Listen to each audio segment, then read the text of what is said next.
All right, Mr. Roll, how's it going? We're making it. We're making it. You got a cool little, for those that aren't watching the video, I like your little, what is that called? A little button. Dumpster fire. It's Yeah, a pin. He's got a little pin on his sweatshirt. It's a picture of a dumpster that is on fire. Is that your life, Clayton? Yeah, it is absolutely my life. That is no longer a Carhartt sweater. That's a dumpster fire sweater. It's a dumpster fire. That's actually, you could create a brand, the dumpster. Maybe that should be your brand. Oh, we've talked so much about how to monetize, or not how to monetize, but how to get your audience more involved with your brand. I like this. The dumpster. I've always thought like the dumpster fire icon. I've always wondered if somebody's like, I don't know, copyrighted that, because you see it everywhere. Or at least I do, probably because it's part of my business. But you already have a cool logo and a cool brand is a thing, so you don't really. Yeah. That doesn't mean I still can't add to it. That's pretty cool. No, actually, of all things, my wife came home with this like 2 days ago, and like somebody she works with like collects a bunch of pins, and this came in like one of those like mystery bags, I guess he bought, and then he gave it to her. He's like, I think this is more for your husband. What if you were to start putting a picture of like blow that up on the side of your dumpsters, like a picture of a dumpster? I feel like it would like encourage something not good. Yeah, I've actually had a couple dumpster fires, and they're not fun. Yeah, but like your marketing could be like, do you have a dumpster fire? Like, we'll take care of it for you. Yeah, I still see how that could go wrong. Yeah, I could still see somebody like, we can rent it and then burn it.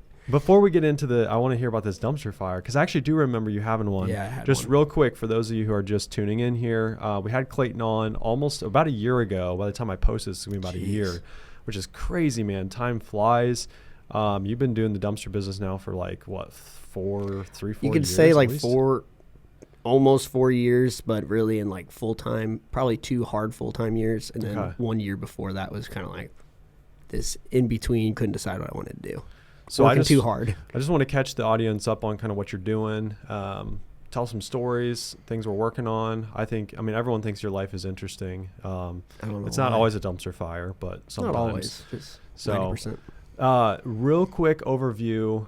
I'm going to just briefly touch on your background, and then fill in details where I'm missing. So, you graduated college with a marketing degree. You lived in a bigger city. You saw this guy that had some dumpsters because you were remodeling a property, and you got the idea of like, hey, why don't I consider getting in the dumpster business? So you bought a truck, which, if those of you who don't know Clayton way back, he used to be the guy in the little sports car zooming around, at 100 miles an hour. And then all of a sudden he has this diesel truck and he's pulling around a trailer. And I'm like, I went hick all of a sudden. Yeah, just like this switch. I love it. But so then fast forward, you ended up moving back to your hometown where I still live. I never left. You left for a minute. Yeah. We all fulfilled the prophecy. Yeah, we all left and came back. And then you just kind of blew this thing up. So you left your W-2 job. I mean, that was years and years ago. Yep.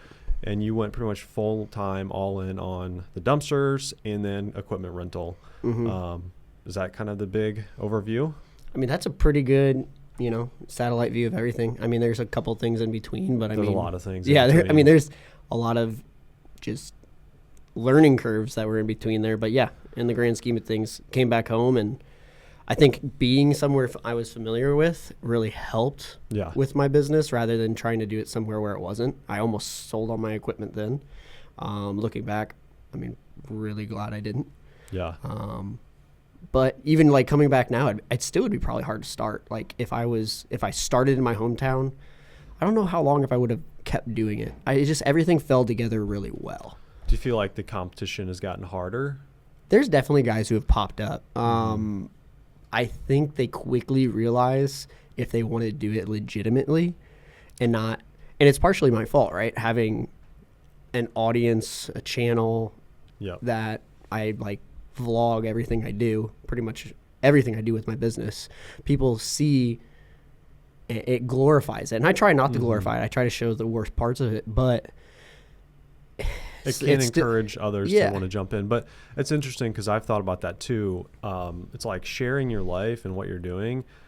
There's pros and cons. Like all of a sudden people are becoming a little bit jealous maybe, and like, oh, I want to do that. Maybe they try it. But then also like it does create more business and opportunity. Like think about how many people have come to you with opportunities. And Oh yeah, I mean, I don't regret that one bit. the future is like what's so crazy. I mean, like your growth is like exploding right now. And we're talking about on virtually, right? Yeah, on social media mainly, whether it's through Facebook or YouTube or whatever. But I think that, it's hard to weigh the pros and cons. Yeah, and the worst part is when you give somebody so much transparency into your life, it gives them, even if the video is 1 minute or if it's 16 minutes, whatever it is, you give opportunity for somebody to literally pick your entire life apart in one video. If I was somebody with really thin skin, some of the things that like I've posted that I thought would be more positive, like what people can draw from that and just assume the worst of you is amazing. So putting yourself out there is one thing, but then, kind of like we were talking about, it brings in competition, but I think people start to realize as they try to, not say copy what somebody else is doing, but, experiment or see what someone else is doing, they start to realize there's more to this than that 15-minute video. 100%. It looks so easy in the videos. And I mean, I know this probably better than a lot of people because I used to make a lot of videos and like there's so much that goes into it, the planning, the editing, making sure your videos, are seamless.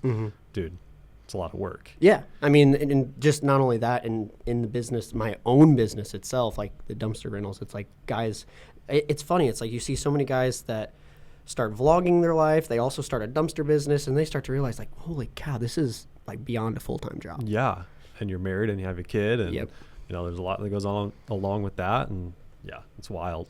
What does your like average day, you wake up in the morning, what's the average day look like?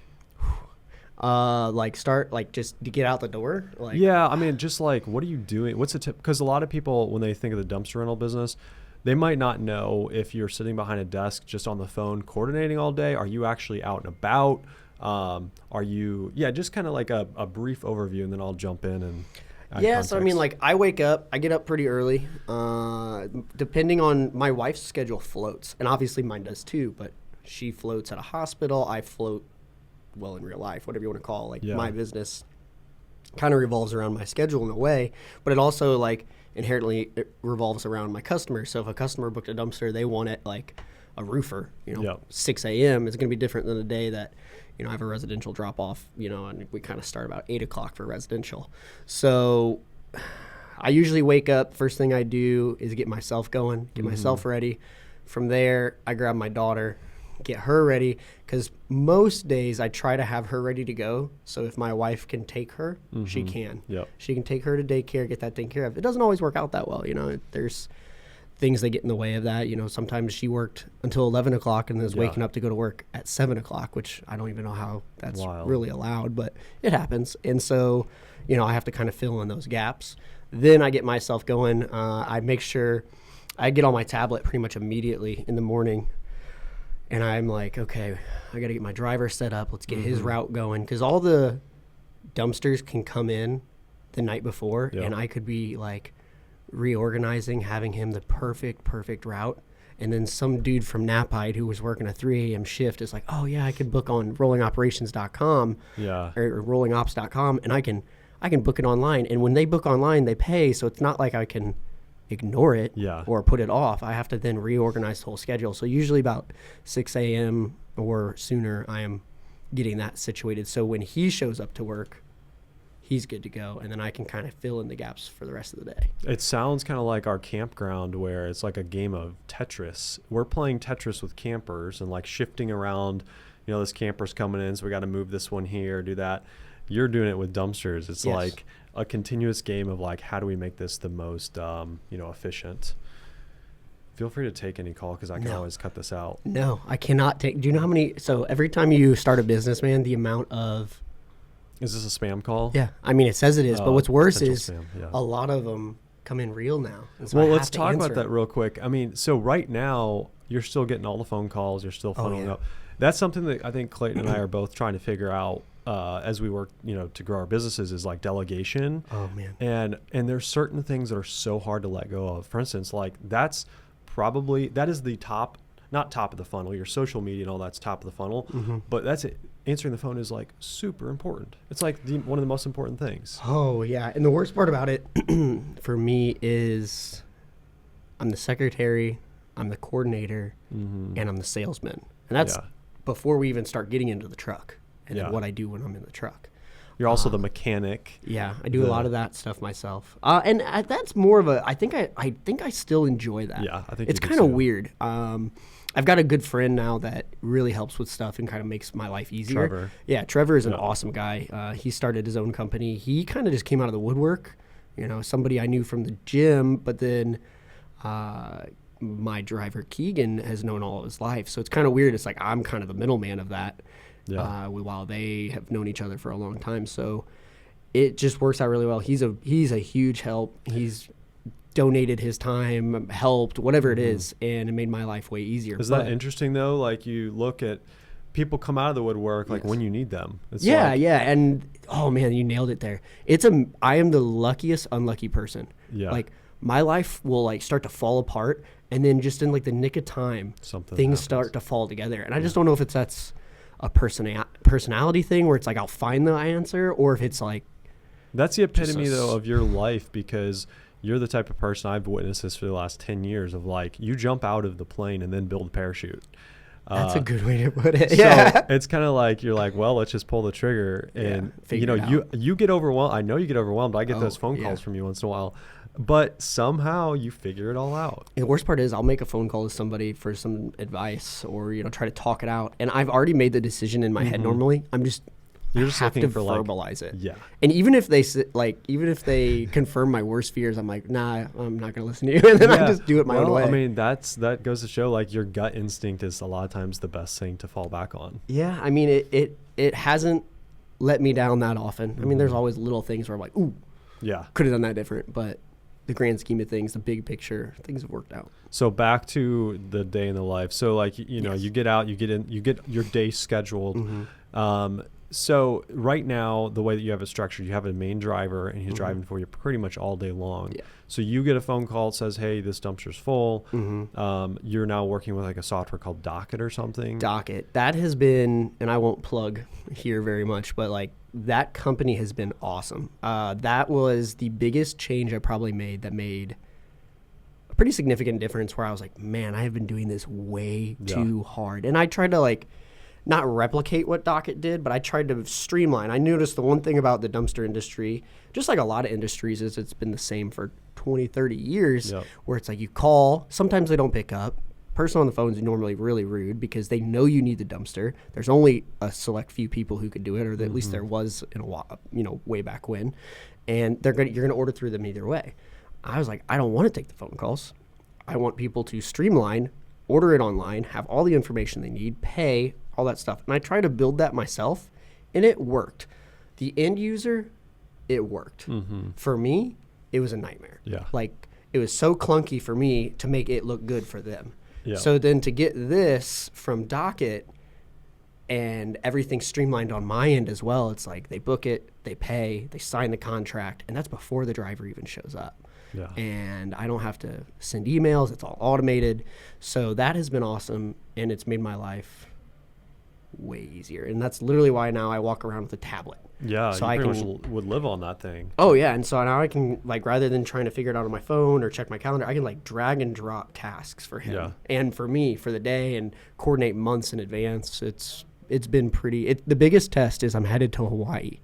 Oh, yeah, I forgot about that. When? Friday, okay. I'm out of here Friday. So I'm still nervous. I I've never got the call like, hey, Kyle, can you be my backup driver? You don't trust me to drive one of your fancy trucks? You got a CDL and a med card? No, I don't. No. I mean, I do actually have some guys on call for, like, if a weekend rental comes in or, if Keegan needs, like, rescuing. I mean, there's still things that can happen. Does your brother have a CDL?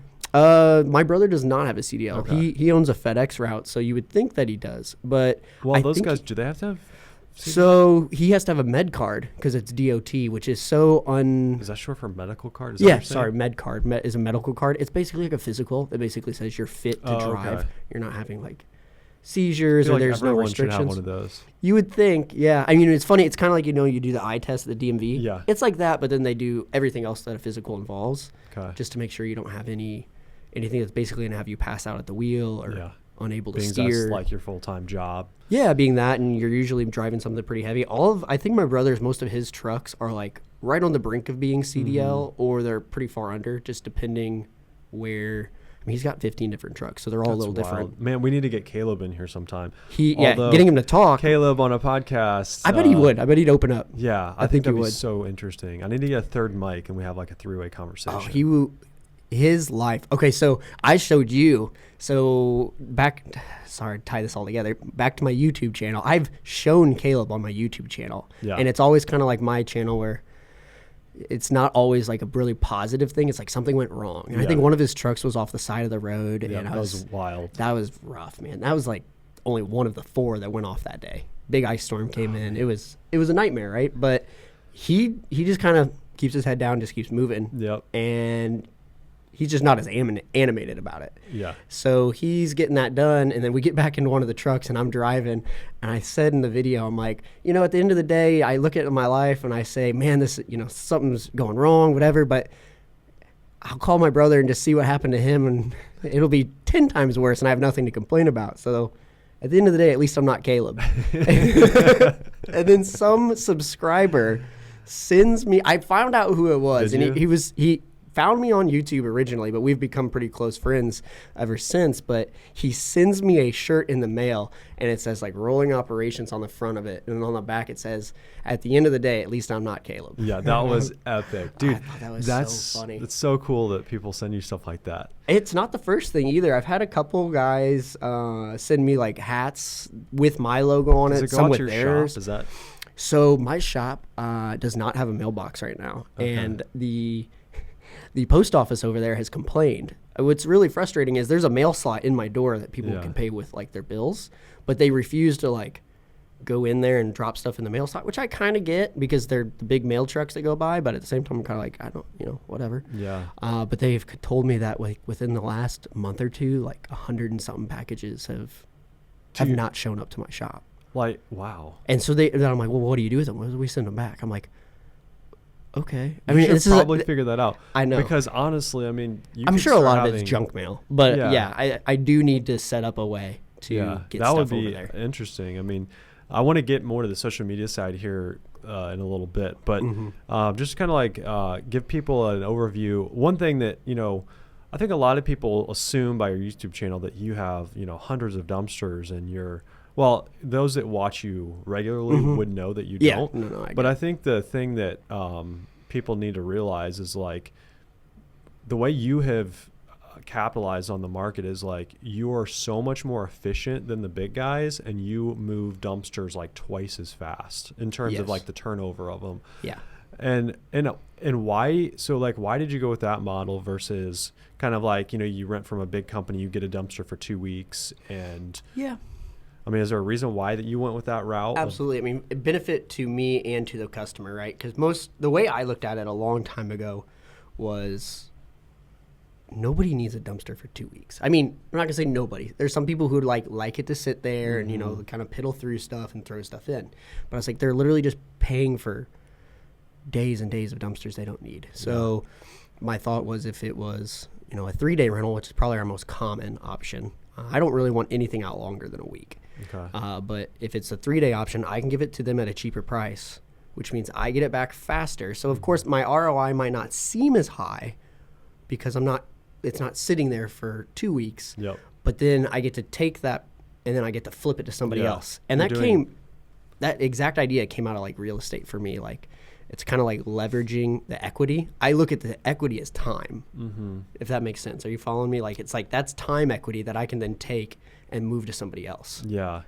It would be interesting. I mean, there's obviously math behind it that I'm not smart enough to do, but I mean like... Oh, if the big guys did this, it would be insane. They just don't have the manpower. I mean, the thing is your company's so nimble. Yeah. Like it will be interesting if you decide to scale, like keep growing and maybe even expand into other markets if your model will change. It would be interesting to see. I would love to become like the 1-800 got junk of dumpster rentals, but Yeah, there's a lot that comes to that. There's like a benefit of keeping it here and just getting it as big as I possibly can, and then putting that money somewhere else, whether it's continuing to be the real estate that I buy or whatever it is. Yep. But there is another part of me that's like, well, I could franchise it. But there's things I would definitely, and I know have to be in place before I would ever. And there's that like letting go thing that we talked about earlier about like, because then you're letting go of your brand. It's like your baby. You're trusting other people to like, respect the Rollingops name. Dude, let's talk about respecting the Rollingops name. I've sent you a couple of those. You know what I'm talking about? The logos and the names. Yeah. So, again, back to social media, but they see those logos and whatnot, and it's like they can't think outside of like what they've already seen. Yeah. And what was the one I saw a couple days ago? And this isn't to throw shade at you. It just kind of caught me off guard. It was whoever it was. It was pretty evident that it was just a Rolling Ops of Texas, or Rolling Operations Texas. So that's what it was. And I was just like, come on, man. And I even was like, surely I didn't see that. And then I named my company. No, sure enough, he's only been going for like a year. So I don't know how that works with like trademarking things and all that. I mean, he didn't use my logo at least, but it's kind of like, man, I just think it's anything else. So we're coming into spring here. The winter's always a little bit slower, but you had a pretty busy winter, wouldn't you say? I mean, it was pretty busy. It was busy. I will say those like -5 to 15 to even 215 degrees. There was a solid 2-week period there. I was like, what happened? Yeah. And of course, I knew what was going on. I mean, we were just have to plan ahead for that. Yeah, and I did, and it cut a little closer than I wanted it to. Like we were fine, but I was kind of like, wow, that got really dead. And dead to me was inventories on my lot, like too much inventory. Yeah. At no point was there like every single dumpster back and we're sitting for days, but it did give me time to really catch up on maintenance things, just little things that you're just like, well, once the truck's stopped, I'll take care of this because I got to, remove this radiator and do this to get to it. Yep. So it was needed, but spring hit just now, I guess we call spring. I mean, yesterday was 75 degrees and today it's 39. Yeah. For those of you who are listening, it's currently the 28th of February. Yeah. And we've had like really warm weather the last few weeks, for February. So it's been pretty wild. It popped off. Like dumpsters were out the door as soon as the warm weather came. Everybody was probably like, ready to get some stuff done. Yep. And I'm pretty much moving inventory from one place to another without having to take it back to the shop very often, if only for a day. That kind of gets back to that question where you're like, so you don't have a lot of dumpsters, and I don't, and it runs completely off efficiency. Right now, even though I don't even know how it's possible, but we've been like sold out every weekend, but just perfectly. Like to the last dumpster on a Saturday, it goes out. And you don't get more calls. And I don't get more calls. That doesn't mean somebody doesn't go online and doesn't see like, oh, hey, they don't have any dumpsters left. But I'm also kind of at like peak efficiency right now where it's, okay, we need to add more dumpsters. Is that kind of the next step, is adding more? Because the thing I wanted to talk to you about next is because you're also doing equipment rental, which I know isn't really, that's kind of like an extra. Fills in the gaps, if that makes sense. So the plan right now is not really scale up the equipment rental. You're not buying more equipment. It's continue to scale the dumpsters. Not at the moment. I do 100% think there is a market for that. Around here, it's hard because we have two really, really established companies. I'd say three, too. One smaller guy who's really established with like the older community, which I know you guys use too. I mean, he's well known. He's got good equipment. He's got the resources to manage and fix and do all that stuff. While for me, what worked out was where my shop is right by the farmers. The farmers always want to rent the excavator and the skid at certain times of the year. New gravel going in, tile going in on the farm, that kind of stuff. So there's a market there, and I could definitely scale it. It's just I also have been using my own equipment way more than I expected. So nice to have like in your business to either do the clean outs or like smash the dumpsters down. Yeah, I mean the mini excavator was probably one of the best moves I made. I took it to a junk removal job, something I never really intended to use it for, but taking what should have been like a 4-load dumpster, and it's out in the middle of nowhere, so I don't want to make more trips than I have to. Taking a 4-load dumpster and like cramming it into 2. So having between the mini and the skid steer, which one would you part with first if you had to? They both have their purposes. I Yeah, mean, I the don't- skid just made my entire lot over off to, the storage lot that I'm Yeah. building, which if I would have paid out for somebody to lay that gravel, I mean, it would have been, I can't even fathom what it would have cost. What, 15 grand? More, probably, just because of the square footage of it. Yeah, it's huge. And there were so many low spots. The amount of grading and time that I put into it was just weeks and weeks of just as it came in. Yeah. I just, as the rock showed up, I would, Is it fill in holding gaps. up okay? It's doing pretty good. It needs another layer as it's now kind of settled. Yeah. But while everything else gets down over there, I'm just kind of waiting yeah. because I also want to fence it in. There's more steps for There's sure. so much more to talk about. Because you got there are a lot of things that's going on right now. So My life is a dumpster fire. yeah, it is, and I love it. I love watching from afar. I truly am like. I love watching your videos because like I want to see what you're up to, and also you've got you're not just focused on one thing, which isn't always the best thing. Yeah. But you've got a lot of things that are going on, and it all works together. They all tie in, Yeah. and it's kind of like what's the big saying? Master of none. It's jack of all trades, master of none. Yeah, but then that phrase also is like longer. Yeah. And that's the part of it that is kind of cool. Yeah, I just think that everything that you do just kind of is a synergy, and it all kind of goes together. Because you have this. So if people don't know, you have this big shop that you bought a couple years ago, which is where you house the dumpsters, you have the equipment rentals, and now you're adding like a third thing on, which fits perfectly, which is storage. The storage over there, yeah. Because I feel like also you're going to start finding. You're doing these clean outs and you're talking to people about removing junk.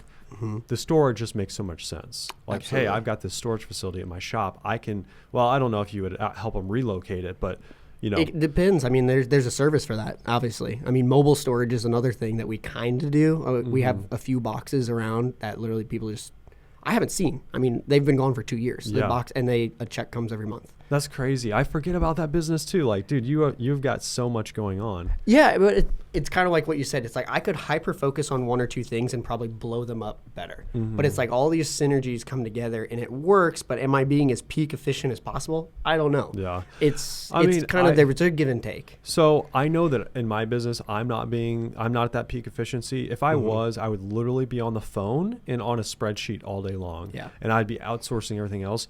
But there is something to say about like having fun too. And I know you get satisfaction from all the different things in the business. Like, hey, today I'm going to work on the apartment. Today I'm going to do dumpsters. Today I'm going to do, run on my skid steer. Same with me. Yesterday I was down working on gravel with my dad at I the saw campground. that Snapchat. Yeah, that was looking good. So it's like, is that a good use of my time? Not really. But I have, I love that stuff. Yeah. It's like you think you're saving money by doing it, but you're really justifying getting to do it yourself. It's like that I think there's a part of it when you're building a business or building something, some guys don't want any hold on it and they just want to see the numbers on paper. Other guys want to feel like they put something into it, whether that's the time, the effort, or the idea, rather than just giving it to somebody and being like, do this, but have all the creative freedom you want. I would rather just kind of put my hands on almost everything a little bit. Yeah, I mean, I still believe that like those, because I look at the guys that are like uber successful, and who never see the like rental property they own. Like it's in North Exactly. Carolina, and they've never seen it, but it looks good on paper. The guys that if we're judging a guy's success by like his net worth, I'm talking about. They're the ones that are super efficient with their time. They're outsourcing, very good at delegating. And I don't think you or I really have that goal. And I'm not trying to be a billionaire. No.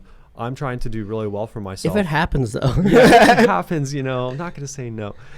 But I don't know. I think that's a lesson though that a lot of people need to learn, especially in the Midwest, that you really do need to find kind of where your time is best spent. Like I said earlier, you and I both enjoy kind of touching everything, but when it comes down to it, that your money is made. Drywall. Drywall. I'm not touching drywall. Yeah. That's the one thing. It's like I will pay somebody to do that. Well, I'm not going to spend 8 days doing drywall. That's what and happens when you turn out, try like, remodeling. terrible. Yeah, your own apartment, and I know what I'm good at least. I know what I'm good at, and I know what I'm not good at, and I know what I can get by with. Yeah.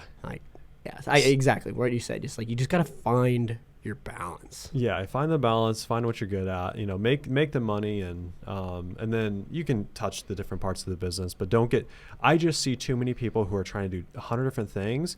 Cause I don't know if you've ever read the book, Rich Dad, Poor Dad. Oh, absolutely. But just the idea, well, you know what, that book isn't a good example of what I'm trying to say necessarily, but you really just need to find your thing and make your money there. But then you can have all these other things. It's just that so many people are working so hard at all these different things. Yeah. Or 5 hamster wheels. They're running from one hamster wheel and jumping on a bigger hamster wheel. And then that one slows down back here, and then they go back and they jump on it again and try to spin it up. Well, Alex Hormozy talks about, like, he calls it an opportunity vehicle. And he has this video that I sent you, I've listened to like 8 times now, where he talks about, you're working really hard at something and you don't feel like you're being successful. And then you see your buddy over here. The shiny object. Yeah. And your buddy's like, hey, I'm doing this. Come on over. And so you quit your job and you go, yeah, I'm going to go do this now. And all of a sudden it sucks a lot worse than you thought it was. And your friend's like, oh, I didn't tell you about this 100 different things that suck about this business. And, and then so you left your opportunity vehicle over here. And that person that you were looking at is 12 years into it, and it's running at peak efficiency while you were just like right in that point where it's like, it's just starting to get okay,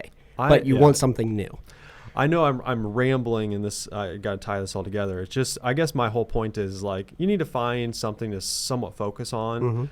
Get good at it, and then it's okay if your hands are in different parts of the business, but don't be, trying to start a laundromat business here, a restaurant over there, rental properties here. I mean, if you can, great, but put people in charge of it. Yeah, if you're good at delegating. Yeah, and that's the thing I'm not good at. So it's like, but all right, moving on. I want to touch a little bit. So the kind of the big things you got going right now is at the shop, you added that gravel lot this last fall-ish, and now you put concrete in for a storage facility. Yes. Which, tell me about that. That hasn't exactly gone as smooth as I've sent a couple not so nice emails to a company that was pretty well established, so it seemed, and I think they still are. I've seen videos of their product and whatnot, but I don't know. I was supposed to be 8-week delivery. So I had that thing built the last month of 23 thinking, I was like, man, we could cut it. I knew it was going to cut close, but I was like, if this thing shows up on time, I can pop this up. Because you ordered the material before you put concrete in. Yeah, way before. And I think I'd already made my final payment on it because it was like a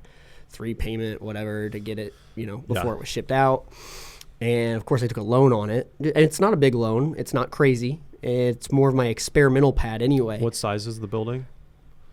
Put me on the side. It's like 30 by 60? It's 30 by 60 or 30 by 90. It fits. You know what? It might be 30 by 90 because the building, I have a 30 by 60 and it's small. It's a pretty small pad. It might be. Either way, it's only like 16 to 18 units. I've done the math on it so many times and it starts to blend together, but either way, it's 0 units right now. Yeah. Because and that's a problem. Yeah. It was supposed to be an 8-week delivery, and I knew if it showed up, I was like, I can write this off for the 23 year. Or like, at least it's been constructed and it looks good on paper that way, right? Well, of course, it didn't show up. And then it kept getting pushed and pushed and pushed. And my last email now tells me that like March, the end of March was when it's going to be delivered, and I'm kind of like, well, then that means it doesn't get constructed until April or so, and that's if I can find good help, because of course I had guys lined up to help me build this in the cold season when things were slower for everybody. You say you have guys lined up to build this, but I just want to go back real hypothetical quick. Guys. Yeah, yes. I want to go back to like Clayton jumping out of the plane and then building the parachute. Like I'm over here talking about building more storage for the last couple of years. I already have the lot lined up and everything. I can't even pull the trigger on it. And Clayton's like, screw it, let's build storage. And he just like, let's order it. Okay. It's like I got the big lot there and I'm staring at it and you're talking about building storage and I'm like, yeah, I've been talking about it for a couple of years. Yeah, but you have the storage. You have the buildings. I haven't even figured out the whole process. But I know the ROI is there. So I'm like, oh, well, let's do it. I just love how you pull the trigger. You bought the material. I mean, and you still don't actually have like a builder who's like done this before doing it for it. Like you're going to figure it out, which is it's a big cool Lego set. I've got to see the plans and I'm looking at it. I'm like, okay, I think the hardest part, I say that, but we'll find out. The hardest part for me is going to be getting it off the truck. I honestly think get it off the truck. And then once it hits the ground, the only part about it that I'm nervous about is drilling the concrete. It's a beautiful pad of concrete. Yeah. And I know you got to anchor down these posts to get this thing in place, but it's like I need it to be square. Yep. So I'm going to definitely have help on that, where it's like somebody very confident and Yeah. blueprint reading and making sure it looks good before I screw down a bunch of posts and a brand new thing of concrete. After Yeah. that, big Lego set. Everything should fall together. Yeah, I think that'd So- be cool. Yeah, but I mean, yeah, it's always something. It's But always this something. company has completely drug me out, and then it was like I was being, that nice customer, and now I've turned into not so nice customer. Yeah. Because it's like, okay, 8-week delivery to now a 6 months. Yeah, what in the we're world? well past. Yeah, there's no longer the excuse for COVID. Like, No. COVID No. delays. COVID delayed this, or I think their last excuse was the machine was down. I was like, this is starting to feel like a scam. The only difference is you're still talking to me. Yeah. I was about to say we're now in refund territory for partial refund because I'm paying interest on a loan that for a rock, Yeah. literally a big flat rock out in my parking lot. I was like, we're past that. So, and then the other big news out the storage facility that you've been dealing with is Dollar General is moving in next door, correct? I don't know if I can even talk about that. Oh, okay. No, they're great. It's something that our little town of Liberty over there has needed for a long time, but it has been the bane of my existence. They have ripped out a gas line. I'm 100% convinced that they flooded my shop while they were testing utilities because this parking lot has always been like, to the city of Liberty, it's one big U-turn. Yeah. It's like this turn that people go through in one property, out the other. Yeah. And a couple days ago, I was in a huge hurry to get some dumpsters moved, and these guys had parked their truck with a huge trailer to load a very large piece of equipment, so it's not like pick it up and go, Yeah. in front of literally across the parking lot in front of all of my dumpsters. And I'm like, peak efficiency. I was like, I got to be at another place in 20 minutes, and you're parked in front of it.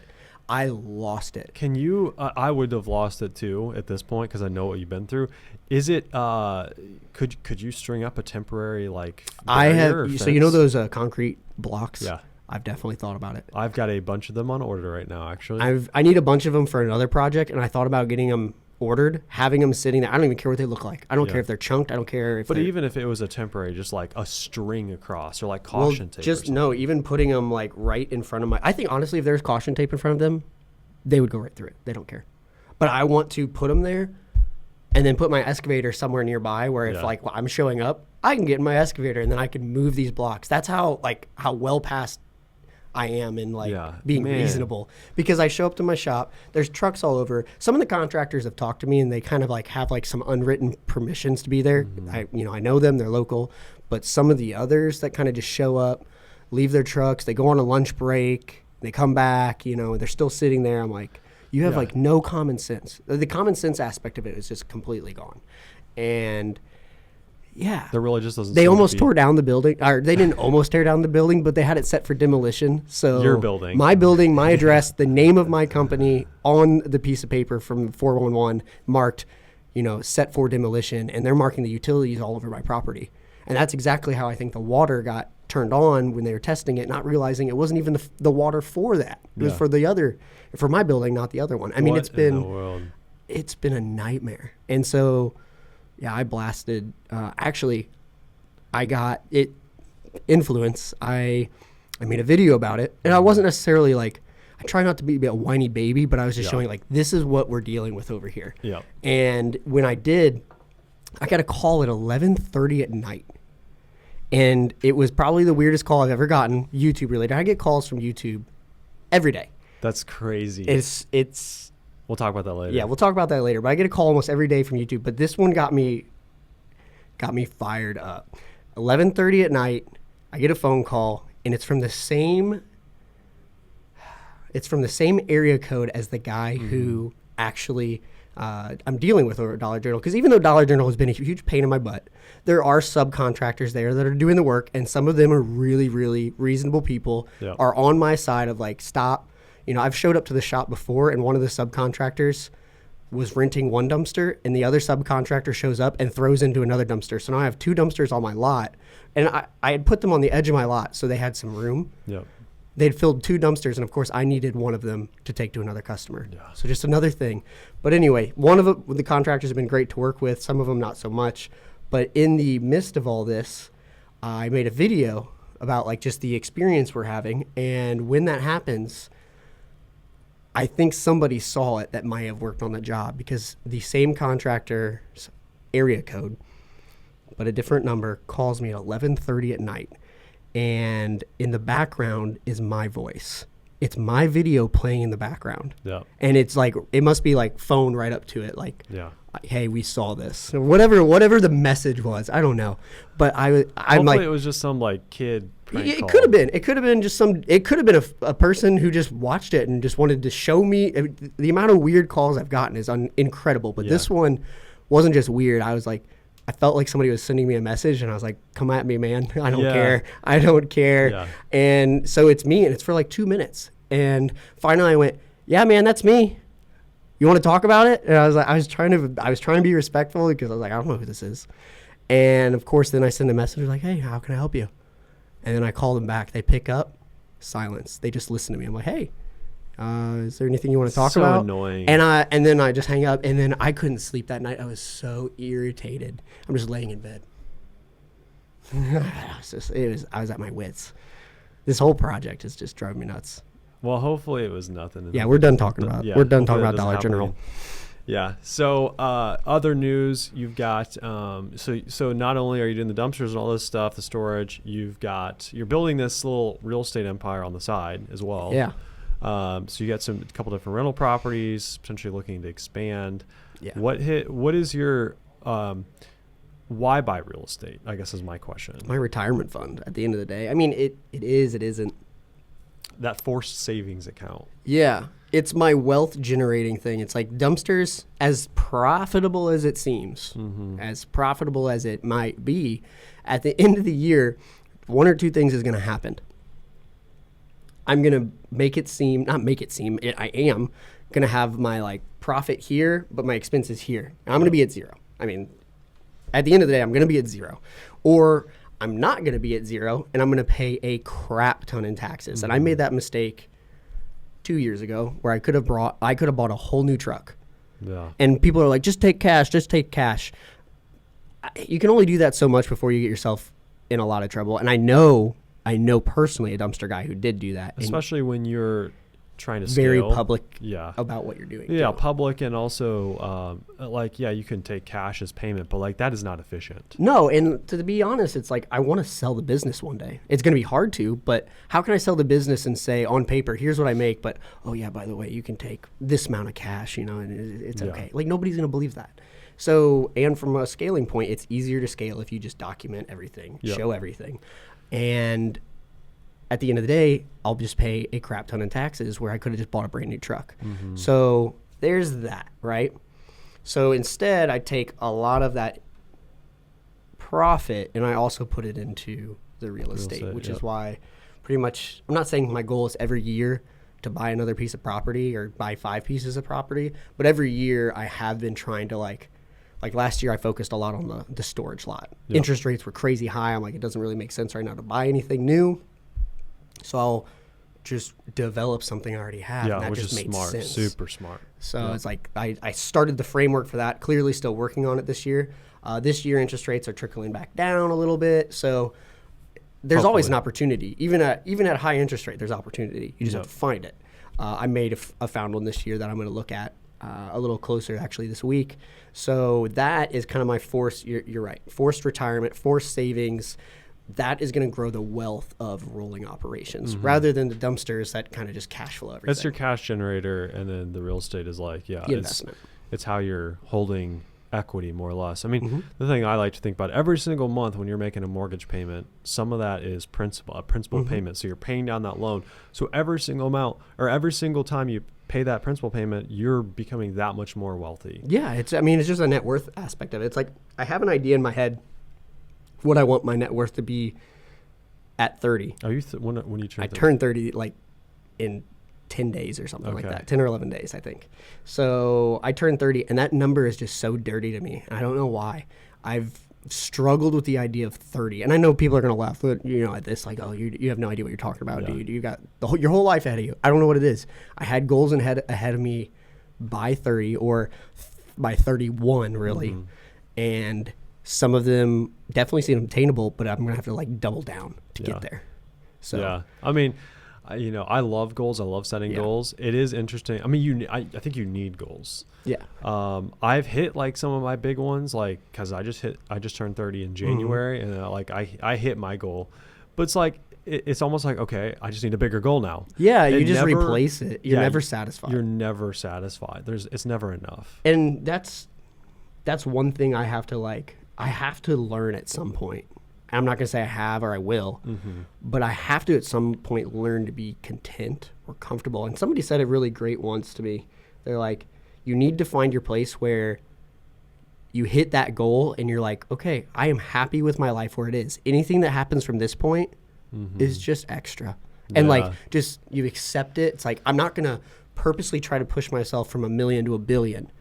But if I set my goal at 5 million or 10 million net worth, whatever it is, whatever the goal is, I'm just throwing random numbers out.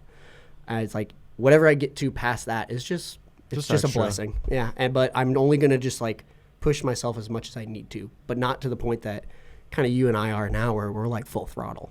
Yeah. Yeah. I don't know. I mean, I don't think there is like an answer of like how to solve or how to be like fulfilled with what you have, like be zen. Zen with your investments and your success. It is truly something you have to work on, like to be grateful and like thankful for what you have, because like I wake up every single day and I'm like, all right, how am I making $1 today, you know? But I think that's somewhat what a self-employed person is going to think about. You have to. Yeah, it's like I don't have a 9-to-5, I don't have a retirement account, I don't have anything like no that's being provided. You. But I'm not saying that's bad either. That's how I was. But somewhere along the like way or the journey, like I rewired myself, and it's now like I only have myself to blame if it goes wrong. Yeah. So it's like it can't go wrong.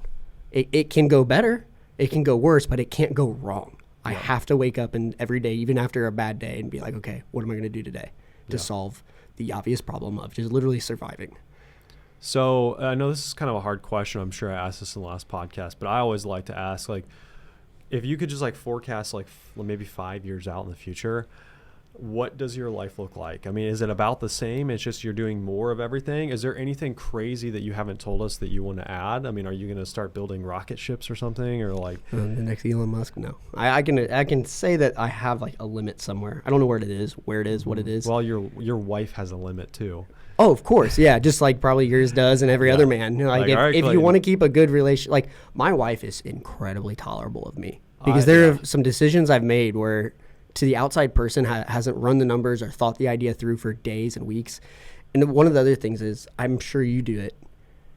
You probably think of something, you contemplate it for days, weeks, months, but then you might tell your wife about it. And then it seems like you're being like you're being rash about this decision. You're like, I'm going to do this tomorrow or next week or whatever it is. And they're like, this is the first I've heard of it. Why are you doing that? It's like, yeah, I mean, I know it's the first I've said it out loud, but I've been thinking about it for a long, long time. So she's very tolerable. She has a lot of trust in what I do, which is amazing because she is a more 9-to-5er. Great job. I mean, she is a pharmacist, respected, position. She does really well at her place of work. So for me to be the guy in the background going, all right, I'm going to do this really crazy thing, she's just kind of like, as long as you're sure. Okay. Yeah. It used to be more of like a no. But then after it's kind of like a prove yourself maybe. I don't know. It's that she starts to be like, okay, I mean, you have a good point. I could see it working. Let's don't lose everything.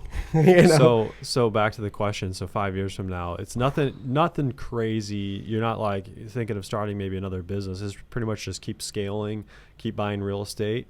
I mean scaling. Yeah.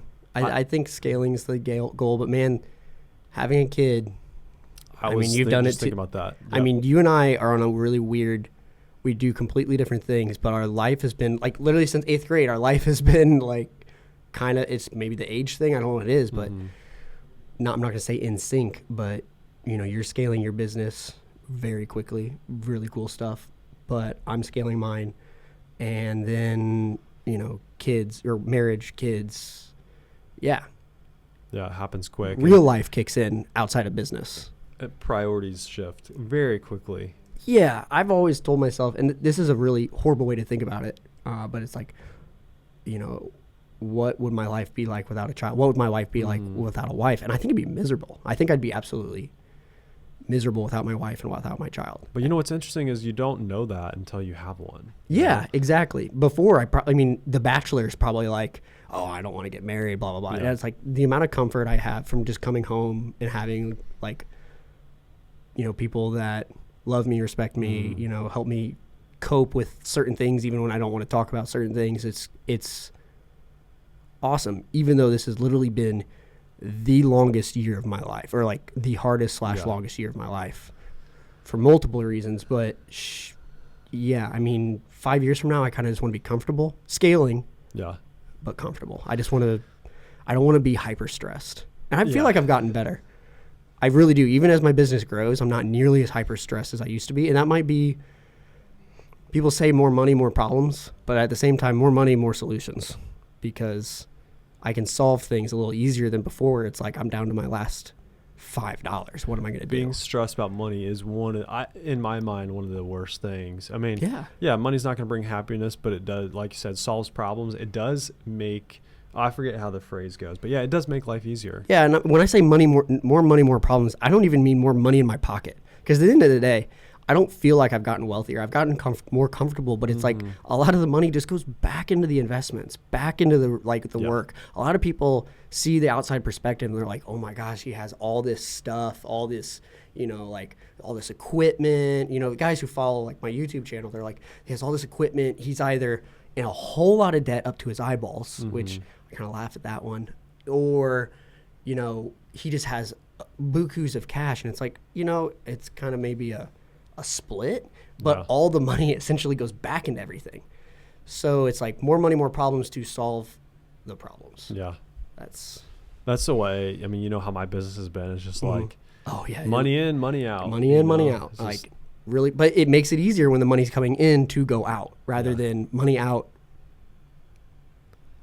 money in. You know, it's like scary. Yeah. I hope that we can look back in 5 years and just kind of laugh about like where we're at. About. Yeah, what we stressed about.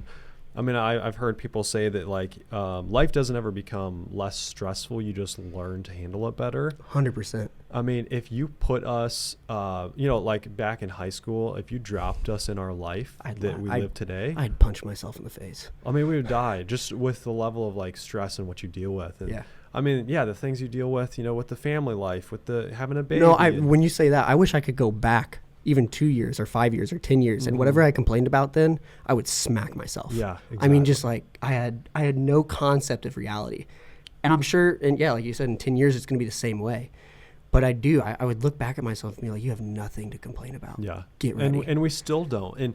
But it's so hard as business owners not to like ride the emotional roller coaster like every day. Like how many times, and I'm trying to practice this more, like literally stopping and just thinking for like, you know, 30 seconds, like my life is awesome. I just told my wife this yesterday. I'm like, I have literally the best life I could ever imagine. I wake up in the morning. I don't answer to a boss. I decide what I'm going to do. Don't forget though, you worked for that. A lot of people are like, oh, that the entitlement, you know, it's like, you have the best life, duh. But it's like you still worked for it. And I don't say that to like, I'm not saying it to brag. Like, no, but you've accepted it. Yeah, it's a choice. It literally is a choice. I mean, you know, you can compare yourself to third world countries, and like anyone in this country is blessed, you know, to be here. But I mean, I feel like I'm extra blessed. You know, I've been very lucky, you know, with the family I was born into and all that. But my whole point is like we need to practice like gratitude, like being thankful. Absolutely. And yeah, I was going to get to that. Like, I need to be more grateful for where I am. Because, I mean, I know it. I know that I've had a good life. But it's like you still fight those inner demons every day. I have a lot of reasons to be mad at the world. I know you do. A lot of reasons. Yeah. So, yeah, like I said, longest year of my life. Yeah. Yeah. But. Very long. I just don't know if, I don't know how we really get to that point where we like become grateful for like where we are. I mean, it's just, I need a business Buddha. Like I need like what is that when you find nirvana, and like just your happiness with your business and in the balance of, you know, your personal life. Yeah. Because it is hard. It's hard not to be like, okay, I'll be happy when I accomplish this or I do that, or like I have this amount of money in my bank account. You know, it's just like something you always like go up another level, you know, then you get to that point, you're like, oh, I'm going to be more grateful and happy when I get to this point, you know, but yeah, man, we could go on and on about that forever. But I want to talk the last little bit just about like social media and your thoughts on, I mean, you know, taking a step back, it's kind of funny how you have blown past me in terms of like, you know, putting out social media and having, you know, this follower base and stuff. And it's so fun to watch. So like, you know, I think that back in, what year was it? It was like when I moved back. I had only been back a couple the video weeks. that I posted that blew up, I mean, that was what, 2019? It was into 2019 or very beginning of 2020. We're talking like pre-COVID, but just barely. Okay.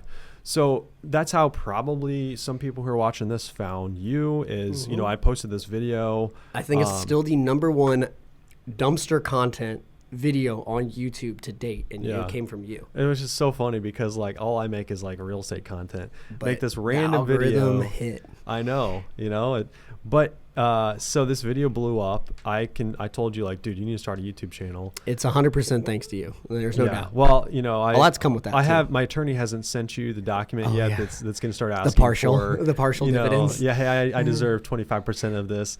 But what I think is, like you or I haven't really discovered yet, and you're starting to discover it, just the power of having like reach and followers, like influence and brand. Yeah. Like, dude, I mean, you're already having companies reach out to you that are starting to work with you. There's more in the works that I don't think you've even talked about yet. Yeah, I'll probably leave that one that we've talked about off the table here, but yeah, 100%. I agree. But it's just wild that, I mean, this came from just posting on YouTube.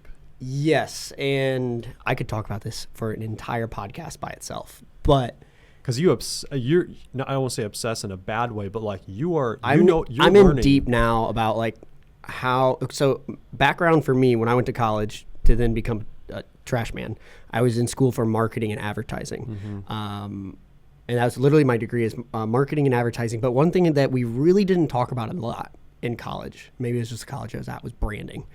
And there's a disconnect there between developing marketing and developing branding. And a lot of people don't talk about it.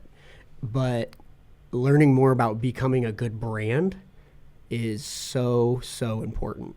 But then with the influence of that as well, it's like I have these two different things in my head too, because it's like I got to market and brand locally, you know, for here, for my business. But then I'm like marketing and branding for my social media following, which is the YouTube. Yeah. Which, again, I'm incredibly transparent about my business, my operation, how I'm doing it, what I'm doing. But again, people are only getting a 16-minute glimpse into my business life, let alone my personal life, what it looks like outside of that. So it's so weird, the influence you can have. And you have to use it carefully, because the amount of people, when your video came out, that reached out to me between YouTube and TikTok, when you posted like 2 videos before I even had a channel, that reached out to me because my phone number was on the side. Still resent you for that. I'm just kidding. But the amount of people are like, what trailer brand do you have? How much do you charge? What do you do this? And then they just hit the ground running. And then they're reaching out to me 2 weeks later like, hey, I bought a trailer and 5 dumpsters. Who should I use for insurance? And it's just like, bro. Yeah, like whoa, what did I do? What did I cause? But it happened way more than I expected. And since then, like my content, there's a lot of people on YouTube who go on YouTube and they're just like, do this, make $1 million. Do this, make $1 million. Because that's like the new American dream, I feel like. It's like it used to be, you know, get a good job, blah, blah, blah. Now I feel like a new American dream for a lot of guys, and I'm totally just guessing here, is start your own thing blows up, and then you become successful. But they're always looking for the easiest way to do it. Yeah. And so many people on YouTube try to just make it seem better than it is. And I think that's why most of my channel is like an actual vlog, and a lot of my vlog highlights, hey, look at what happened to me today, and it's not good. Yeah. Because you have to realize, it might have started a side hustle, then turned into a business, but even with the side hustle and then the business, like there are huge problems that you're solving, and you sacrifice something for it. But with that, I think you've said it before, which just kind of cracks me up, because I thought it used to be a pipe dream that one day rolling operations dumpsters may become a subsection of my YouTube channel. Yeah. And I used to think that was a hilarious joke, but in reality right now, my channel, which you cannot make a YouTube channel and blow up overnight. It takes an absurd amount of time and work for it to like pay out for you to understand it. It may one day outshine my business. Yeah. It already probably does in terms of profit. Well, I don't think that you actually even realize the effect that it has. I think it's like a lagging effect. Like you have all these followers and there's people yet that haven't reached out to you or haven't seen your videos yet that are probably going to reach out in the future. Yeah. And we got our first, what do you want to call it? What is it called? Sponsor? Sponsor. Thank you. Yeah. Wow. I got my first sponsor this year, which it ended up being a really good deal. I mean, the best part about it was it wasn't something I felt like I was selling my soul for. Yeah. Because a lot of guys, you see them, they advertise anything and if there's a paycheck behind it. And yeah, there's a little paycheck behind it, but at the end of the day too, I'm getting to use their software, which again, it's Docket, just so you know. Which we already talked about. Yeah, we talked about it a little bit, but they have solved my issues, which is just in my mind, I was like, that's helping me generate more income outside of just the sponsorship, outside of, marketing for them. And they're asking me to come out to Las Vegas for a trade show and all this stuff. And I'm like, this is it's wild. Surreal, like stuff I never would have expected. I'm in talks with one or two others that I won't get into details, but it would be a game changer for me. I mean, it would, I can't even fathom it. Yeah, I've been saying this for years. I'm like, dude, the reach that you have, like, and the funny thing is 16,000 subs. I'm not a big channel. I know, but look at the amount of views. That is the part that I still cannot figure out is the disconnect. There was somebody, so I was down in Texas for a dumpster convention that another YouTuber put on and invited me to. Super cool guy. I'd say he's like the OG or one of the OGs to dumpster content, which mine's kind of diverged from that and has become more than just dumpsters. But he had somebody there that was very like in tune with like metrics and what it looks like. And I just handed him my analytics and he looked at it on my phone and he like his jaw hit the table and he's like, I don't even understand how this is possible. Yeah. And what I've pretty much come to is with the influence became marketing agencies or companies. So as your channel grows, people in other marketing agencies are going to literally target my channel directly or my content directly to advertise on if it's relevant to them. And that's why your CPM is so high? My CPM is insanely high for my subscriber base. Which is, for those that don't know, that's the amount that a company is willing to pay to advertise on your channel. Yeah, like per thousand or something. It's per milli, which is per thousand, which means I think per thousand. it doesn't make sense. You would think per million, but it's actually per thousand, so if I remember. Yeah, your CPM is how much, the dollar amount that you get paid per 1,000 views. So like, I think the last time we looked at my channel, my CPM, I mean, the average channel is like what, like $3, $4, $8 it's bucks, like $3 to $8 or something there, like that. Or maybe even less. But yeah, depending upon your little, what you focus on, advertisers are willing to pay more. So yeah, that's why his jaw dropped. Yeah, because mine was just like absurd, and high. It was super high, and I'm like, well, I'm just gonna ride that wave. But while I rode that wave and made more content, it led to more subscribers, which leads to more views. It's a compounding effect. Yeah, it's just this big circle. It's like as long as I keep putting out decent content, it'll draw in more people, and as the content veers away from dumpsters and is just kind of like the whole scope of my entire business, because that's all my channel is just a big vlog of my life, basically, at least professionally. You draw in just different audiences. I think one of them was like Drew and a Huge was a concrete contractor who just absolutely ruined one of my dumpsters, but it drew the attention of a bunch of concrete guys, and they were like, I don't know what that guy was thinking, like that was insane, like why did he do that? And it's like all of a sudden now you have this big group of viewers from concrete, but then they're just interested in your life. I watch people's channels who are rescuing tanks out, in Ukraine, with big, heavy lifting equipment, or they're rescuing trucks off of the side of a mountain, in Colorado. Like I watch content that I have no interest in ever getting into that kind of business because it's interesting. Yeah. And I'm assuming that's kind of what other people are doing. Who knows? Wouldn't you love to know? And that's one of the things I want to touch on. Like, you also have to be careful about what you're posting and putting out there, because you don't know who's watching you. I've got something on that, but keep going. Yeah, I mean, and that's what I've learned. I kind of took a big step away from social media because I was trying to reevaluate like what I want to put out in the world. I've said things in the past where I stuck my foot in my mouth, like talked about maybe a tenant or an issue that I shouldn't have talked about. And then some third party person sees it, and then it gets back to that person, and then it gets back to me. And so multiple times I've stuck my foot in my mouth. I'm like, but I better be careful. So do you think about that? Like what you're sharing? So like kind of like that Dollar General phone call I talk about. Like I don't care about that. It's like I know I'm not wrong. I know what's happened is ridiculous, and I don't care making it public. Yeah. Like whatever. But there are other situations in the past where I'm like, okay, this is sensitive. This is some sensitive topic. I've removed videos because I'm like, what, this probably just doesn't need to be out there. Yeah. And I've also just suppressed content. And again, there it is. Like people only have a glimpse into part of what's going on in my life. But what was it? Yesterday, I'm taking my 1-year-old daughter to a chiropractor appointment. They like specialize in babies. There's a reason for that. I'm not just taking her to take her there because I go there. They specialize in little kids with some back issues, and she's getting in there. And I walk in, and this girl's eyes just get huge as I walk in. And I'm like, oh, that's kind of weird. And she's like she's at the desk. Yeah.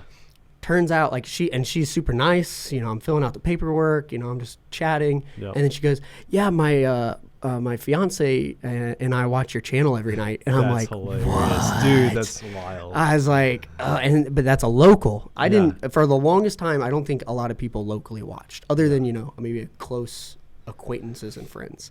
But then when the occasional stranger walks up, I've had strangers walk up to Keegan while he's getting fuel, being like, hey man, just want to let you know, I love your guys' videos that you put out every week. We really look forward to them. And I'm like, oh my gosh, it's like the new cable TV, but like I'm the local guy that's showing up on the cable TV. Yeah. And then I'm sitting there going, oh my gosh, what have I talked about in the last 6 months but she was really like positive about it. She said, she's like, I find myself watching like it's really my fiance watches it, but like I see you as he's watching it because it's like a ritual. Like he watches, he's got his few channels. He keeps up to date on each video, just like a TV series.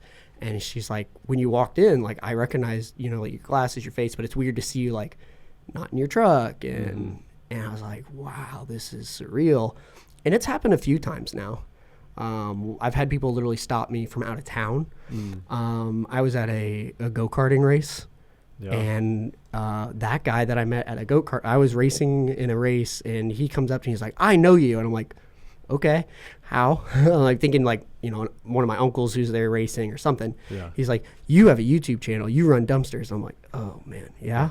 He goes, I started my business because of you. And I was like, oh yeah? He's like, yeah, it's going all right. I'm learning. Yeah. But I'm like, ooh, there's going to be that guy eventually that hates me because he made a decision. Well, I mean, I guess that's part of it. You got to start to learn to grow thick skin, which I don't know that I've really learned how to do that yet, which is why I kind of stepped away. Part of the reason why I stepped away is just like, the thing with me is I really don't want to, I don't really want to grow much of a following. I really love doing real estate, and I love doing these types of videos. Podcast, But dude, you have serious skill and talent when it comes to it. So like, I'm like, you need to double down. But it comes at risk. I'm giving people a very transparent look into my life. I don't know what, that could lead to more competition, although I just suggest none of them do that because again, there's way more to it. There's also the aspect of, the amount of like just comments that I get where I'm just like, oh my gosh, if you only knew.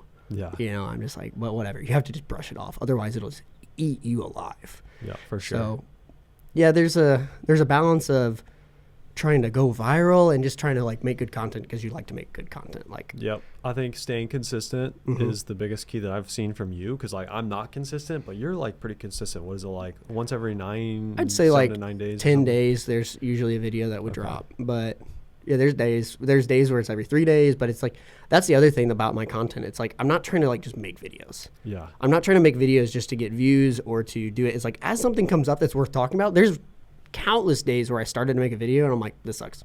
I'm done. Like I'm not going to do anything. I have tons of those. Yeah. So it's kind of like, I'm only going to put out the video if it's kind of interesting. Yeah. So there might be a month that might go by for one, especially as my job takes me out of the truck more and more. It gets harder and harder to make good videos. And that's part of the reason why I stepped away too. I mean, there's multiple reasons. I don't need to go into it, but one of the other reasons is my life is very boring now. Like I literally do sit in front of because you're making a lot of your money like on deals that you're evaluating. Yeah, I'm doing boring stuff. I'm on the phone and I'm running numbers and I'm doing the details. Where back in the day, I was making these videos out on the properties. I'm, hey, look at this project we're doing. Anymore, I'm sitting in an office a lot, so it's just less fun. But there are guys who do dig into that, and they do like to see like the whole breakdown and everything. But it's just probably a more niche audience.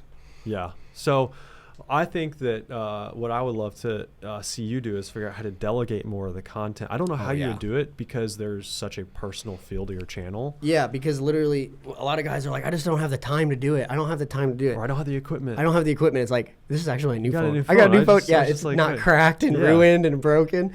I got this yesterday because I had a better camera. Where's the case? Yeah. Dude, you I need live like that an life. OtterBox? I live that life. Are you serious? Yeah, I'm caseless usually. Oh man, my wife, it stresses her out to the max. The second that I get a phone, I turn on. I like the screen to be as sensitive as possible. I like to be as sleek as possible in my pocket, but it's definitely why it always breaks. Yeah, I have the glass screen protector. I got the OtterBox. Man, I don't like. No, a lot of guys are like, I don't have the time. I would love to make videos about what I do or whatever, whoever it is, and they're like, I don't have the time. Blah blah blah. It's like I literally film it on my phone, most of it, unless it involves a GoPro or a drone, and even then, I edit all the video.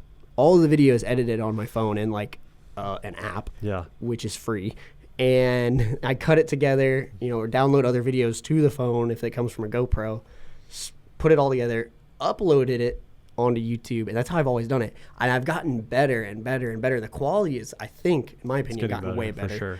Of course, there's like that next level where I could definitely delegate out, have somebody else film, or use a better camera. Yeah, I don't know how you would delegate out, but like having, I think we talked about like maybe once a month hiring like a professional videographer to kind of follow us around. Yeah. And make a really cool, like well edited, well cut. Yeah. Not the vloggy, whatever. But then again, there is that raw part of the video I think that people enjoy, because I think if you watch like, super wealthy people who like do delegate everything for their channels, I feel like they get less views than the guys that are out there with their phones. Look at like Whistle and Diesel, for instance. Like that's literally how he started, right? It was like they were using iPhones and then streaming them up together. Like they had multiple iPhones and they just uploaded them onto a computer and then string it together. But it's going back to the whole you jumping out of the plane thing. It's like for me, I typically, to be able to pull the trigger on a YouTube video, it's like I gotta have the best equipment, the best mics, the best lights, even though this looks like crap right now. But you're just like, screw it, I'm gonna edit it on my phone and my I love it. It's like that is the story. I think it comes down to the consistency and the message in the video too, because it's like sometimes you can sacrifice the quality of the video if the content is interesting. But then there's other times, like if you're doing a podcast, I don't want to look at a grainy podcast. Like I want it to be, I like kind of like you said, like I want it to kind of pop, it look nice. It's like there's just certain like sacrifices you can make for each video. You could spend all day, it's like renovating an apartment. I could spend months and days and weeks in an apartment trying to make everything perfect. It's gonna be the same when you're editing videos or putting together content. You have to just be at some point be like, all right, whatever. It goes. If it goes, it goes. Yeah, it's done. Not perfect, but it's done. Yes. Yeah. Absolutely. I'm trying to learn that lesson. All right. Well, we need to wrap up here. I know you got to get going. What time is it? I guess it's almost 9:45. Oh, we're getting there. We're getting there. The last thing I just want to, I guess, ask you, if you could go back and tell yourself something like a year ago, or I guess what's a lesson that you're trying to learn right now about life or business that. It's kind of a hard question, but like what's something that you wish you would have known or something that you're really trying to work on right now, like in the business, or can you think of anything? The business, man, I've been really happy with the business. There's a lot of things about the business I'd love to change, be better at, 100%. There's a lot of things I would rather have done, but it's like if I look back at it, it just makes me irritated, but doesn't solve anything because it's past. But if I could go back, man, just I don't know. Probably be more personal, like the whole dad thing. figuring out how to be a dad, being prepared. Mm-hmm. It's like everybody says your business is your baby. My business could burn down tomorrow, and I don't give a fuck. Yeah. I'm sorry, but like, it's whatever. Like now that I have a kid, it's just kind of like, as long as the business pays for that, and I keep growing as a person, I'll be happy. I think I've hinted to it a couple times, but like the last year of my life has been one of the most challenging, and it's not because of my business. It's trying to figure out how to be a good dad, with some complications that came with that, So I'm going to do it. I'm just going to say it. My wife and I had a child, and it has been the hardest year of my life becoming a dad. Is she one yet? Yeah, she's one, but it was a very scary birth, and kind of scarred me, messed me up for a while, made everything harder. And if I could go back and tell myself something a year ago, I'd have said nothing else matters. Yeah. Just make this work. And, we're figuring it out. But still in the journey, right? It's never going to end. But like, business doesn't matter, money doesn't matter. It could end tomorrow. I don't care. It's interesting how it just changes things. Yeah.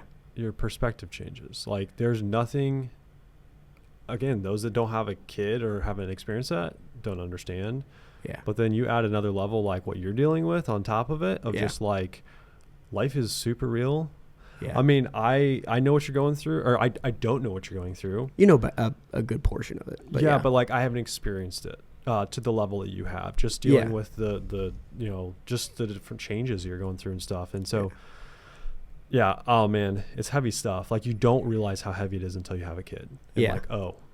And that's kind of like one of those things. It's like you keep the YouTube may never know, like, but it's like they don't want to know, or maybe they do, but it's like there's parts of my life I'm going to always keep kind of under wraps. Yeah. But on the outside perspective, things can look amazing for somebody, and it gave me perspective of like these guys that I watch or these other dudes. I don't remember who it was, but it was somebody I came across who was uber successful. But then I got like a very small glimpse into like their real life, and I went, wow, I don't want that. Yeah. And it's just, it's been a long year, and I would, if I could just go back and I could tell myself something a year ago, I'd just be like, that little girl's the only thing that matters now. Yeah. So there's something to, and actually I was just at a seminar this last couple days out in Arizona, and there was a speaker. What was so interesting, so this speaker, very popular, I can't say his last name. His name's Tom. He sold Quest bars. He's sold it for $1 billion. Oh, okay. He interviews like the most successful people in the world, like Ed Mylett, Angie Frisella, Mark Cuban. Like he's interviewing all these guys. Top of the top. Top of the top. He gets on stage, and this is a group of like extremely successful. Like I'm probably like one of the lowest men on the totem pole at this convention. It's like all guys that are raising millions of dollars for real estate. But this guy gets on stage. He's like the keynote speaker. Yeah. And he pretty much walked up there and said, guys, money doesn't matter. He's like, that's awesome. He's like, I sold a company for $1 billion. I've got three companies going right now. I'm making hundreds of millions of dollars. This doesn't matter.